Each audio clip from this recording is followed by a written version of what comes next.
1 Samuel. Chapter 22. David therefore departed thence, and escaped to the cave Adullam.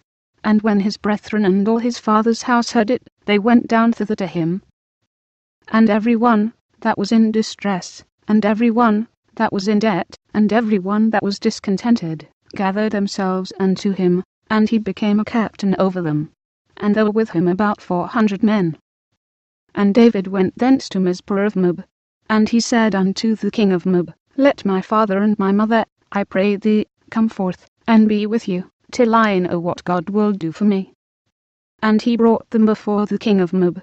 And they dwelt with him all the while that David was in the hold. And the prophet Gad said unto David, Abide not in the hold, depart, and get thee into the land of Judah.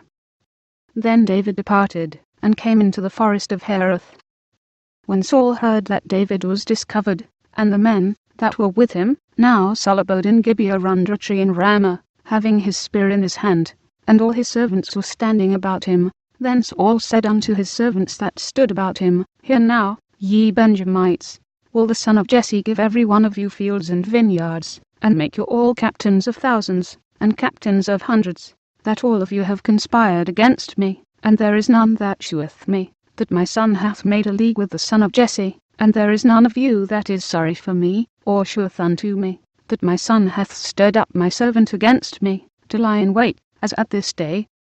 Then answered Doeg the Edomite, which was set over the servants of Saul, and said, Saw the son of Jesse coming to Nob, to Ahimelech the son of Ahitub. And he inquired of the Lord for him, and gave him victuals, and gave him the sword of Goliath the Philistine. Then the king sent to call Ahimelech the priest, the son of Ahitub, and all his father's house, the priests that were in Nob. And they came all of them to the king. And Saul said, Hear now, thou son of Ahitub. And he answered, Here I am, my lord. And Saul said unto him, Why have ye conspired against me, thou and the son of Jesse, in that thou hast given him bread, and a sword, and hast inquired of God for him, that he should rise against me, to lie in wait, as at this day? Then Ahimelech answered the king, and said, And who is so faithful among all thy servants as David, which is the king's son-in-law, and goeth at thy bidding, and is honourable in thine house? Did I then begin to inquire of God for him? Be it far from me. Let not the king impute anything unto his servant, nor to all the house of my father. For thy servant knew nothing of all this, less or more.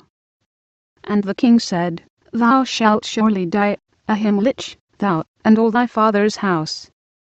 And the king said unto the footmen that stood about him, Turn, and slay the priests of the Lord, because their hand also is with David, and because they knew when he fled, and did not shew it to me. But the servants of the king would not put forth their hand, to fall upon the priests of the Lord. And the king said to Doeg, Turn thou, and fall upon the priests.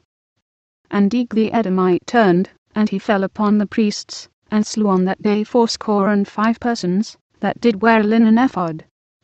And Nob, the city of the priests, smote he with the edge of the sword, both men and women, children, and sucklings, and oxen, and asses, and sheep, with the edge of the sword.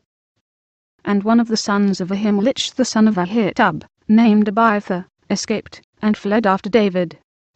And Abiathar shewed David that Saul had slain the Lord's priests.